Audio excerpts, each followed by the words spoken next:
Well, hello everyone. I'm Tyler Chrestman, and welcome to the Chrestman Conversation.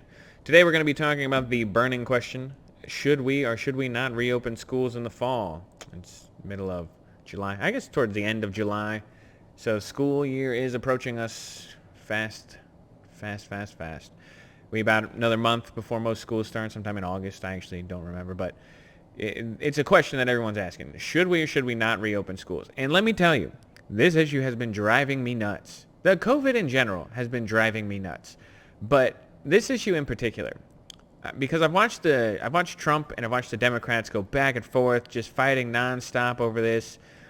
You have people, and on this case, it's mostly Democrats who are just demagoguing the hell out of this issue. They are just being completely unhelpful to the conversation. And the most annoying bit are the people who try and claim they don't want to reopen schools because they just care about the kids. And this is really annoying because what they're doing is they're using a tactic that I always hate, which is, oh, you disagree with me about X, therefore you hate Y. Oh, you think we should reopen schools? Well, why do you hate children? You just don't care if kids die. Oh, you disagree about gun control? Well, you just must not care about dead people and gun violence. You know, I hate this argument. It's so intellectually dishonest, and it's just so annoying because you're watching people who are coming out and just claiming that anyone who thinks schools should reopen just doesn't care about the safety of children. Oh, they don't care if kids die in Trump's America. It's such nonsense. And I'll state my position right here at the beginning of this podcast. Schools should reopen. In-person learning should absolutely happen in the fall, 100%. And this is based on all the data that we have about the coronavirus and all the recommendations from everyone. And we're going to go through it. We are absolutely going to go through it right now because you're watching people who say, we don't care about kids if you want to reopen schools. Well, let's talk about who cares about children, because I care about children. I care about the safety, well-being, and eventual happiness of kids. And so let's just go through who's on my side of this argument. So you have the medical journal Pediatrics, where two pediatric infectious disease specialists wrote that adults and not children appear to be the key to spreading the coronavirus, and schools should give, quote, serious consideration, end quote, to staying open even with the virus spreading. They said schools, and then this is another quote, may be less important in community transmission than we initially feared, end quote. That's from the journal Pediatrics. The American Academy of Pediatrics recommends opening with the above principle in mind, that in-person learning is a priority. The AAP strongly advocates that all policy considerations for the coming school year should start with the goal of having students physically present at school. So you have the American Academy of Pediatrics. You've got the medical journal Pediatrics, which is a very well-respected medical journal. The media bias against Trump's position. This is the part that has driven me nuts about Democrats recently. Everything that Trump is for, they have to be against, even when it's a good idea. Trump's saying he wants the schools to reopen. They just come out against it and say, well, he doesn't care about dead kids because he's just willing to send them into a virus factory that might as well be a meat grinder. Totally untrue. And the media bias to spin this as an incredibly negative Trump just flouting science. You had Trump's press secretary was misquoted in both the New York Times and the Washington Post. This is terrible. Everyone should have been upset about this. The headlines from the Washington Post and the New York Times quoted part of McEnany's speech, a briefing that said, quote, science should not stand in the way of this, meaning schools reopening, end quote. That's the headline that they ran with. Science should not stand in the way of this. As if, and then the articles make it seem as though they're saying they don't care. The Trump and his press secretary are saying they don't care about the science. They're going to reopen schools despite the science. Where if you read the entirety of what she said at that press conference, she's saying the science is on their side, and the science does not stand in the way of this. That it is a completely disingenuous quote. Here are her full remarks, and this is important because you're saying to yourself, why should we listen to the media when they are just trying to manipulate us? This is exactly what that quote's trying to do. They're trying to paint the picture that Donald Trump does not care about science or kids with the quote, that they take it out of context. Here's the full quote. And tell me if this sounds like they're saying we don't care about the science, we're going to do it anyway. Full quote. Quote, "The president has said unmistakably that he wants schools to open. And I was just in the Oval talking to him about that. And when he says open, he means open and full. Kids being able to attend each and every day at their school. The science should not stand in the way of this." Now that's the bit that they ran with here. And also, Dr. Scott Atlas said, "I thought this was a good quote. Of course we can do it. Everyone else in the Western world, our peer nations, are doing it. We are the outlier here. The science is very clear on this. That, for instance, you look at the JAMA pediatric study of 46 pediatric hospitals in North America and said the risk of critical illness from COVID is far less for children than that of the seasonal flu. The science is on our side here, and we encourage localities and states to simply follow the science. Open the schools. It's very damaging to our children. There's a lack of reporting of abuse. There's mental depression that are not addressed. Suicidal ideations that are not addressed when students are not in school. Our schools are extremely important. They're essential, and they must reopen." End quote. Does that sound like they're saying we don't care about the science? It sounds like, one, they cited that JAMA pediatric study of 46 hospitals and found that kids are not at risk for COVID. They're not. And so they're saying, why are you pretending that we don't care about kids? Kids don't get this. The one thing that we know about COVID, the one thing is that kids don't get it. They do not get sick from COVID. They do not die from COVID. That's the one thing we know. And so who's denying science by saying we want schools to reopen? Who doesn't care about kids when we say we want to reopen schools? It's not anyone I know. There's nobody I know who's doing that. It's just people trying to paint a picture. They're trying to straw man the argument. They're trying to paint a picture of something that doesn't really exist. They're saying, hey, look, you on the other side of this issue, it's easy to just say, well, you don't care about kids. They'll send your kids to a slaughterhouse. They don't care. And completely not true. Completely at all. So no one here is denying science. Here's some more evidence, by the way, that this is true. Most of the countries that have open schools, and this includes Australia, Austria, Denmark, Finland, New Zealand, Norway, and Singapore, they are not seeing outbreaks in schools or daycare centers. This is according to the Wall Street Journal. The Center for Disease Control and Prevention, the CDC, the director, Robert Redford, said during an interview with The Hill, he believes having the schools actually closed is a greater public health threat to children than having schools reopen. That's from the CDC. So now you have the American Academy of Pediatrics, you have JAMA, you have Pediatrics Medical Journal, you have the CDC. Here's another one. Boston University epidemiologist Helen Jenkins, Harvard School of Public Health professor William Hentage, they wrote in an op-ed for the Washington Post that school reopening should be prioritized. They said that it's so crucial for the well-being of children, reopening them should be prioritized in order to slow the transmission of the virus so schools can open safely. We should impose rules on places like restaurants and stores. So they're saying open, make kids wear masks, try your best to socially distance. But again, kids don't get COVID. The one argument that makes sense from this is not kids. It's to say, well, there's a little mixed data about whether or not kids take it home and their parents get sick. Okay, there have been some very interesting things that show that that's not the case. The kids don't appear to be good transmission vectors for this disease. And there's been some that say they might be able to transmit it. Now, again, that conflicting data is just that. It's not settled to say, well, kids, unlike the flu or other viruses that kids tend to shed like sprinkler systems, they don't appear to do this with COVID because, and this one's a little, I don't have this note in front of me, but I remember reading something earlier where it talked about when they were looking at family transmission, so when you got it in families, and they were trying to figure out who brought it into the family, it never started with the kids. It was adult-to-adult contact, typically in places like work, that brought it home and then spread through families. But it was not kids bringing it home from somewhere else and spreading it through families. I'll have to look up that exact study. I can't remember exactly where that one was. So any argument for the safety of children being the main reason we shouldn't open schools is complete bunk. It does not make any sense from anyone who's familiar with any of the medical literature. Now, it could change, but this is actually the one thing about COVID we appear to know pretty well. There has been no, and I mean this, no major study that shows kids are at risk for this disease. I am not familiar with a single one. There was some sort of respiratory virus that went around the Northeast, and they saw it a little in Europe, where they were talking about kids might have some strain of COVID that was giving them a respiratory virus. But here's the thing about that. Some of the kids got sick, not a lot, and they all recovered. It was not killing anyone.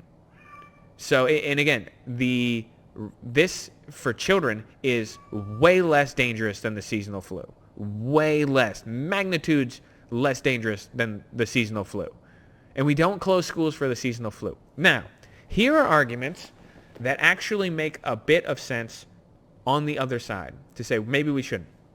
If you're worried, not about kids. I don't want to hear an argument for kids. That doesn't make a lot of sense. It's not a good argument.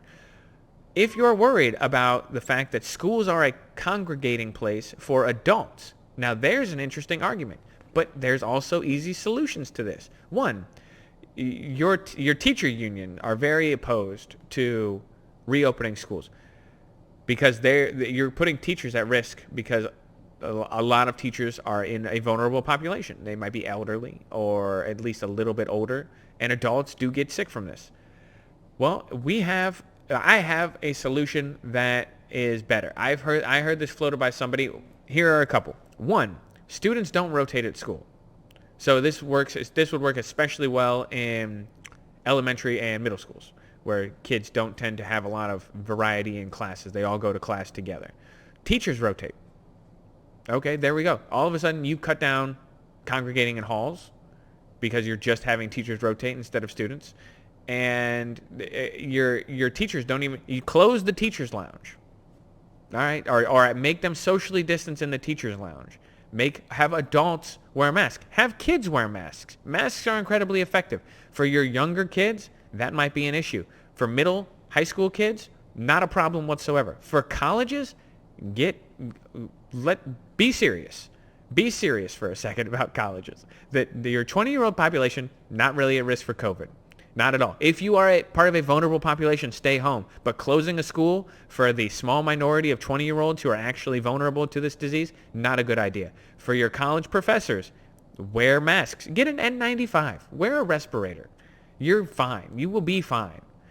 Not getting COVID is not overly difficult if you're cautious. If you're a cautious adult, and if you're a college professor, you should be smart enough to be cautious. So there's an idea. Rotate teachers. Here's another idea. If you are very concerned about adults congregating at the school, for example, let's say this. Let's say you're a 65-year-old who's still teaching. You're part of a vulnerable population. You are actually at risk for COVID. It might be dangerous for you to go to school. Okay, well, how about we send the kids to school and the teachers Zoom in? Instead of having our kids attend Zoom classes, we hire a 20-year-old proctor, maybe someone who's in school for teaching but still learning. They go and they're basically a babysitter for kids in a classroom. But they're not at risk. They're 20 years old. So we send them to school and we have the teachers Zoom in and teach a class under the supervision of a proctor who makes sure the kids are all in line. Why is that not an idea that would work? Why are we having all the kids Zoom in and the teachers Zoom in and everyone's just Zoom? Send the kids to school. Have the teachers Zoom in if they don't feel safe at school. And then for teachers who don't feel safe, hire a proctor. You can probably get one relatively cheap because I'm talking about hiring young students who are basically babysitters. And that would be it. That seems like a better solution than closing schools. Can anyone tell me how closing a school is better? Let's also talk about the fact that closing schools, besides all those other health risks that I just talked about, the same people, so Democrats, who want to close schools or keep schools closed, mostly Democrats, who want to keep schools closed, are also the people who are very concerned about inequality. You want to talk about opening gaps in inequality between wealthy and poor communities? Close schools. Your wealthy people are not going, their kids are going to be homeschooled, they're going to be tutored. They might go to a private school that will open. They can take time off work to homeschool children. You're going to see gaps open up in education, and education is probably the number one thing that can close inequality in this society is education. If we can close gaps in education, we will be doing fantastic work. And you're going to increase them. You're going to just delay everyone by a year, but you're not going to delay everyone by a year. You're going to delay poor communities by a year. And so it drives me nuts because we act like we are an outlier. We're going through this alone. We have no idea what to do. All we have to do is look around the world. I said all those countries that opened up schools back in March and April and saw no increase in risks of COVID transmission or no increased community transmission as schools being the main vector. So why are we pretending that we're the first to have to encounter this problem? We're not. We can do it. We can absolutely do it. There was, by the way, one outlier in that study, which are in the reporting of people who open schools, and that was Israel. Israel saw an uptick in COVID cases in their country, but it turns out it wasn't from kids. It appears to be adult-to-adult transmission that just happened through schools. Now, again, I said that is actually an interesting, at least a valid argument other than the safety of children. Safety of children is a garbage argument. The safety of adults who have to go to school to drop kids off, to teach, these kind of things, janitors and whatnot. Now, at least that's an argument that makes sense. But again, I just listed a bunch of solutions. Have adults wear masks. Masks are very effective. That appears to be, some of the data initially was mixed on whether or not masks are effective. Respirators, absolutely effective. Masks, as long as everyone's wearing them, pretty safe. That appears to be where the data puts us right now. And we'll see. I don't understand why we're pretending we cannot do this. It is more harmful for children to be home without educating, without going to school. It's more harmful for kids. It's more harmful for the economy. It's just bad all around. Kids are not going to be at risk for this. They haven't been. They're not in the future. It does not appear to affect kids. If that changes, if we find out that it does, if something happens and all of a sudden it mutates and kids can now get sick, do we take a step back? But this is to pretend at this moment that sending kids to school is going to result in some sort of mass infection of children and mass death across the country. Absolutely no science has shown that. It's not killing kids in any part of the country that's already gone through it. Wasn't killing kids in Italy, didn't kill kids in Wuhan, wasn't killing kids in Norway and Sweden and Finland. Sweden and Finland, where they didn't even have a lockdown. They just said, hey, if you're vulnerable, stay home. Didn't kill kids there. They didn't even lock down. So it's just nonsensical. And you're just watching people trying to make other people look bad to score political points. That's all it is. And it's also people who just don't know. So I won't attribute malice to everyone. I attribute malice to politicians who are pretending that the White House is doing something evil by being for opening schools. Because I know that they know better. But regular people who are afraid, they might not know. They might not know the research. They might not know that all of these things are suggesting that we reopen. They only see what they see in the media and hear from politicians. And that's a problem. Because if you're reading the New York Times and you read the headline that science shouldn't stand in the way of reopening schools, you're saying, oh my God, these people, I can't believe them. They don't care about kids. But if you don't know the things I just cited, the American Academy of Pediatrics, the CDC, all the ones we just listed here, then you don't know that this is, it appears like it's going to be safe for kids. And we can figure out a way to do it. I really like my idea of teachers zooming in. I think that's a good one. I can't remember who I initially heard float that out. I think but it seems like a fantastic idea. I don't know why I haven't seen it being covered more as a possibility. But anyway, yeah. So in summation, should we reopen schools? 100%. Yes, 100%. We can try and be safe, mask up, try and socially distance. It's hard to do in schools, but I think we could figure it out. Your entire job is education. If you can't figure out how to create space in a building, a whole entire building. My high school had 2,000 kids. It's a lot of people. And I would have imagined that we could have figured out a way to space people out. We could have done it. I know it seems crazy, but maybe you just stagger the release, do these different things. There are ideas that can work, I promise you. Anyway, this one gets me all, I love these ones where I get a little fired up because they're just, when people are just being dishonest, it bothers me. It's not, when I disagree with people, that's fine. I disagree with people all the time about everything. It's just kind of, I don't consider myself, well, I kind of do. I am a bit of a contrarian sometimes. I just like to play devil's advocate occasionally. But, and because I like disagreement, it sharpens the argument. But there's a difference between people who disagree with me and people who are deliberately manipulating things for political expedience. That bothers me.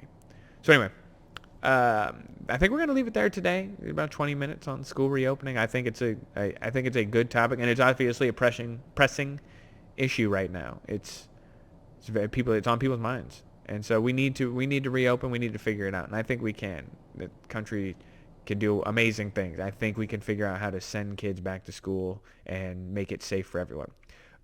By the way, I had an idea for sporting events. It's ridiculous that we are canceling high school sporting events. Again, if your concern is that we are going to infect people who come to the games, we play it like the NBA. Don't have a crowd, but set up some sort of system. It doesn't have to be high def, the most technological system, but you can figure out a way to stream videos of events online and charge people $2 to watch it. People will pay $2 to watch an online thing, and you'll recoup your costs for your referees, because that's what costs money. You're renting basically people's time, and I'm sure you could also find people who would be happy to volunteer their time to ref events if they know the extenuating circumstances that schools would like to put on athletics but don't have money. So don't cancel kids' sports. Unnecessary. Totally unnecessary. And again, not helping kids. Not really. But anyway, yeah, we're going to leave it there today. And I think we're going to come back this week. I got a couple topics I want to talk about. This one was a big one on my mind. I got a couple here actually written down. I got a bunch of notes that I was going to do this past week. We'll go through those later this week, though. But for today, we're going to leave it there. I'm Tyler Chrestman, and I hope you enjoyed the episode. I will be talking to you later.